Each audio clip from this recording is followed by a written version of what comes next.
A Débora Barreto escreveu assim: Padre, eu estou mandando esse e-mail pois sempre assisto o seu programa e tem me feito muito bem. Sou uma pessoa muito religiosa, sinto quanto é forte minha fé, mas ultimamente não sei como estou deixando meus medos falarem mais alto. E isso não está me fazendo bem. Não converso muito sobre isso e acho que isso me sufoca um pouco. E também, às vezes, acabo me pegando preocupada se há pessoas que me desejam mal. Eu sei que o amor de Deus é maior que tudo e busco sempre fazer o bem, mas gostaria de saber como não me preocupar mais com isso e também como conseguir reprimir os meus medos. Reprimir é uma coisa muito perigosa, né? Se você pega uma massa e tenta esconder essa massa na sua mão, o que vai acontecer? Ela vai vazar pelos dedos, né? Tudo que a gente tenta reprimir faz justamente isso. Quanto mais você tenta esconder, mais isso te perturba. Ô Débora, eu sei que a gente acabou de falar disso no primeiro bloco, né? Eu sei que às vezes a gente tem muita dificuldade de falar de nós. Mas isso é um exercício muito necessário nos dias de hoje. A gente precisa ter confiança. A gente não pode querer reprimir os medos, a gente tem que falar deles. Eu gosto de dizer que o medo é um fantasma que você precisa olhar nos olhos, né? Quando a gente era criança, a gente acreditava em fantasmas. À medida em que a gente vai crescendo, tem uns que continuam acreditando, né? Mas à medida que a gente vai crescendo, a maturidade vai nos mostrando que os fantasmas não existem, né? Que os fantasmas são projeções da nossa cabeça, provocados até mesmo pelo medo. O medo é um fator tão determinante na psique humana que ele pode provocar mesmo visualizações, né? Quantas vezes por causa do medo uma pessoa enxerga um fato, cria esse fantasma, né? Por causa do medo que está sentindo. E às vezes por causa do nosso medo nós criamos obstáculos para nós. Por causa do nosso medo a gente não é capaz de vencer os desafios da vida. Por causa do nosso medo nós corremos o risco de inviabilizar uma experiência positiva. Eu gosto sempre de dar o exemplo dos atletas, né? O que um atleta profissional faz? Ele lida bem com o medo dele todos os dias. Ele tem que administrar todos os dias o medo do fracasso. Todos os dias, o atleta que se leva a sério, ele desafia uma série de medos, com muito respeito. Porque aqui está a grande questão. A sabedoria, a maturidade, consiste em você respeitar o seu medo, né? Respeitar porque ele te indica um limite, mas ao mesmo tempo enfrentá-lo. Eu respeito o que me causa medo, mas eu enfrento. Respeito porque o meu medo ele pode sinalizar para limites que eu tenho. Mas a partir do momento que se estabelece uma relação respeitosa com o medo, eu posso vencê-lo. É o que o atleta precisa fazer todos os dias. Ele não se contenta com o fracasso do dia, né? Ele não vai administrar aquele fracasso como determinante, como definitivo. Ele vai sempre acreditar na possibilidade de superação. Nós precisamos viver esta mesma regra na nossa vida. Todos os dias nós precisamos enfrentar um fracasso. Alguma coisa que a gente esperava que fosse assim, não foi. Então, administrar esse fracasso. E administrar o medo é você ter todos os dias também diante de você o compromisso de renovar as coragens, né, que vão fazer com que esses medos não prevaleçam.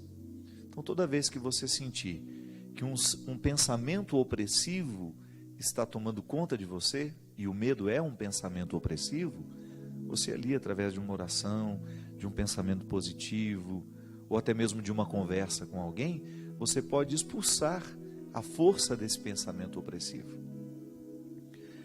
A gente falava no início do programa que é importante a gente buscar as coisas do alto. É disso que nós estamos falando aqui. O medo, ele pode querer nos jogar no fosso das nossas misérias. Mas de repente você tem um amigo que te faz ir para o alto, né? Ele está imbuído dessa presença de Deus, é uma pessoa espiritualizada, é uma pessoa sábia, é uma pessoa que no dia a dia se reflete, que não perde a oportunidade de crescer com a própria vida. Então a gente vai tendo essas influências positivas, bons amigos, bons ambientes, bons livros, boas músicas, para que a gente liberte a nossa cabeça dos pensamentos opressivos. Um bom papo, uma boa conversa, na hora certa, vai evitar o trauma depois, né? Às vezes eu fico vendo assim, eu sou muito a favor da psicoterapia, né? Todo mundo, seria bom a gente encontrar um bom terapeuta e viver um processo terapêutico. Mas às vezes eu fico pensando, sabe, Cristian, que as pessoas procuram os terapeutas porque não têm amigos. Muitas coisas a gente resolveria muito bem se a gente tivesse amigos. E às vezes as pessoas não sabem ser amigas, porque elas são muito superficiais e não estão dispostas a ouvirem uma conversa que vai exigir um pouco mais delas. Hoje nós não vamos falar em coisa triste, não. Vamos beber uma cerveja aqui, só alegria. E é isso não existe, né? Em muitos momentos da nossa vida, nós precisamos colocar para fora os nossos lixos, e de maneira respeitosa. Não é jogar o lixo no outro, é mostrar que nós temos o lixo. Então, por que nós não temos amizades assim, sinceras, verdadeiras, que nos permitem esse aprofundamento? E aqui eu volto àquela ideia que eu gosto de dizer sempre. A Marina Patrus, uma amiga minha de Belo Horizonte, uma vez ela me disse isso: padre, nós precisamos ter amigos que nos façam amigos de Jesus. É verdade. Quando você tem amigos de verdade, quando você tem amigos estruturados, né? Uma amizade boa, madura, que não fica exigindo de você aquilo que não é seu, ou que é capaz de lhe ver com liberdade, ela vai evitar o trauma que depois vai nos levar para a terapia. Então, às vezes, quem precisa tanto de terapia, se dosasse um pouco, né? Um pouco menos de terapia e um pouco mais de bons amigos, eu acho que o resultado daquela terapia seria muito, muito superior. Então vamos dosar aí. Terapia faz bem? Faz. Mas vamos ter bons amigos também. Padre Fábio, eu sou divorciada e estou tentando recomeçar a minha vida, procurando uma pessoa que tenha o mesmo propósito com que eu, né? O mesmo propósito que eu tenho. Mas quero que seja dentro da minha religião e com os mesmos ideais. O que o senhor acha dessa situação? Minha filha, é justo, né? É a Janilda Amaral, lá de Rio Branco, no Acre. Um abraço ao povo do Acre. Janilda, você viveu um casamento que não deu certo, você está tentando reconstruir a sua vida, e é claro que você vai ter muito mais cuidado do que teve antes, né? Porque você já passou por uma experiência negativa. Você já viveu um casamento que não deu certo. Então agora, a maturidade, né? Que veio justamente desse relacionamento que não deu certo, use a seu favor. Tudo que foi fracasso lá naquele outro casamento, não permita que ele lhe impeça de amar. Essa carga toda que foi negativa, que ela não lhe impeça de amar, mas que ela seja para você agora um crivo para você escolher uma pessoa que possa de repente lhe ajudar a reconstruir a sua vida, né? Mesmo que você não tenha condições de casar no religioso, a igreja hoje tem um grande espaço para poder receber essas pessoas de segunda união. A gente sabe que muitas pessoas casam na hora errada, com a pessoa errada, do jeito errado. Por quê? Porque não refletiu, porque não namorou do jeito certo, né? É impressionante como até nisso nós demonstramos a nossa incapacidade de aprofundar as coisas. Nós somos muito rasos, a sociedade está cada vez mais rasa, está com muita dificuldade para a profundidade. Eu quero um livro, mas esse livro não pode me exigir muito, não pode ter muita palavra nova, porque eu tenho preguiça de procurar o significado. Eu quero tudo muito mastigado, então as pessoas estão lendo os resumos, as pessoas deixaram de ler, fica o tempo todo com informações de pílulas, né? Já não lê o texto todo, só lê a frasezinha do Twitter e acha que aquilo já informou. Não. Vamos ultrapassar essas fronteiras. O namoro nos dias de hoje não pode seguir essas mesmas regras. Vamos parar de alimentar esses processos rasos em nós. Tá bom que o mundo está assim, mas você não precisa ser. Eu sempre digo isso para mim. Tá bom, o mundo nivela por baixo, mas eu não vou me nivelar por baixo. E quero convencer os que estão ao meu redor a fazer o mesmo. Então, está namorando, tenta fazer com que esse namoro seja um lugar de conhecimento, para que você tenha o direito de terminar o seu namoro, caso você chegue à conclusão. O namoro foi feito para ser terminado. Não é? Ah, mas tem 8 anos que eu namoro, padre. Não tem problema. Se você chegar à conclusão de que não é o homem da sua vida, termine. Namoro foi feito para ser terminado. Quem não tem coragem de terminar um namoro vai ter que passar pelo constrangimento de terminar um casamento, que é muito pior, porque aí depois vai ter filhos, tem um comprometimento muito maior. Por quê? Às vezes nos falta disposição de conhecer o outro de verdade. E sem conhecimento, minha gente, o amor pode ser uma falácia, pode ser uma conversa fiada. Só podemos amar aquele que conhecemos. Você pode até ter gestos de amor por alguém que você nunca viu na vida, mas você não pode negar que ter aquele gesto de amor não significa levar aquela pessoa para casa, ter paciência com ela, é outra coisa. São os passos do amor. Então a gente tem gestos de amor com quem a gente nunca viu, e é bom que seja assim. Os nossos gestos têm de ser sempre amorosos. Nunca vi aquela pessoa na minha vida, mas hoje ela está passando pela minha história. Então eu vou ter condições, eu vou me preparar para que o meu coração abrigue essa pessoa com todas as suas necessidades.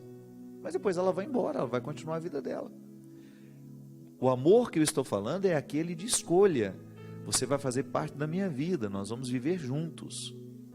Então esse amor precisa passar pelo crivo de um namoro. Precisa passar pelo crivo do conhecimento, que vai nos autorizar a dar esse passo, ou não. Padre Fábio, é a Maria Sueli França, de Brasília. Eu, padre, já cometi muitos pecados quando era mais nova. Pecados graves, sérios. Já me confessei por mais de 3 vezes, mas o sentimento e a angústia continuam no meu coração. O que eu faço? Depois, no finalzinho, ela pergunta, é pecado jogar na loteria? É? É pecado que jogar na loteria? Não saberia dizer isso, não. A loteria é uma coisa legal? Não, né? Não é um jogo, né? Onde, alimentado pelo próprio público que compra, né? Não sei. Sei que o jogo do bicho ainda é proibido, não é ou não? É? No Brasil todo ainda é, né? China está falando alguma coisa lá, é proibido, né? Então, se é proibido, não seria bom você fazer. Pergunta o China se ele joga na loteria de vez em quando. Minha filha, vamos falar dos seus pecados que você, por mais que tenham sido confessados, você ainda não se sente livre dele. Nós já falamos disso aqui algumas vezes. Muitas vezes confessar um pecado e receber a absolvição não é garantia de que aquele pecado vai deixar de nos incomodar. Tudo depende da gravidade do que a gente fez. Porque as consequências do pecado, a absolvição não pode retirar. A absolvição elimina a culpa. Então você está livre. Agora, a sua mente, o seu coração vão ter de se acostumar com o passado que não foi bem vivido. É um processo natural, minha gente. Deus não pode retirar de nós as consequências das nossas escolhas. Ele pode só perdoar. Agora, o que a gente faz para que essas consequências fiquem mais brandas? Aí entra o processo de oração, processo de vida interior, de amorização. Nós pregamos um retiro agora há pouco tempo, um retiro para um grupo menor, e lá durante aquele retiro a gente falava justamente da oração de amorização, que é importante demais no nosso processo. O que é amorizar? É você colocar amor. Mas nós estamos muitas vezes acostumados a falar de colocar amor na vida do outro. Então eu vou e amo alguém. Não, aqui nesse primeiro momento nós estamos falando de colocar amor em nós, mediante uma oração que nos permita o sentir amado por Deus, de você olhar para tudo aquilo que você fez, para todas as suas misérias, e não permitir que essas misérias prevaleçam sobre a convicção de fé de que Deus ainda te ama. E aí você vai diante do Senhor colocar tudo isso que você viveu, que já foi perdoado por Ele. Volto a dizer, Deus perdoa o pecado, mas as consequências dos erros que nós cometemos é uma realidade humana que nós vamos precisar administrar. E cada um administra de acordo com os recursos que tem. É claro que se você tem uma pessoa espiritualmente elevada, que fez uma busca de Deus muito sincera, que viveu uma experiência de Deus verdadeira, fez uma verdadeira experiência de Deus, é claro que essa pessoa vai ter um instrumental muito maior para reconciliar-se consigo mesma do que aquela que não fez. São as riquezas que nós temos, né? Deus nos enriquece. Eu gosto de dizer isso. Deus é um privilégio, não é uma obrigação. Então a minha experiência de Deus, ela me enriquece como pessoa. Toda vez que eu preciso lidar com os meus conflitos, se eu tenho um coração cristão, se eu tenho um coração que fez uma experiência de Jesus, você pode ter certeza que eu vou ter muito mais facilidade de lidar do que aquele que não tem essa dimensão religiosa na vida dele. Como é que um ateu administra, por exemplo, a doença? São muitos os exemplos, né? Na hora que o limite se estabelece. É aí que está a grande questão. O cristianismo, ele é para nós um referencial, né? Ele é uma maneira de ser, de agir, de pensar. Então, quando eu sou movido pela crença na misericórdia de Deus, por exemplo, eu acredito que Deus me ama, que não há nada que eu possa ter feito nessa vida que me retire do direito de dizer que Deus me ama. Então eu vou confessar os meus pecados, eu serei absolvido por Deus através do sacerdote e vou viver depois as consequências de acordo com os recursos que a minha religiosidade me oferece. E é por isso que nós não podemos perder tempo. É para as alturas que nós temos de ir. É para cima. O nosso projeto é: vou deixar as misérias de hoje, não vou me prender a elas, porque Deus me quer elevado. Deus Ele não pretende, né? Ele não me projetou para que eu ficasse mergulhado no fosso das minhas misérias.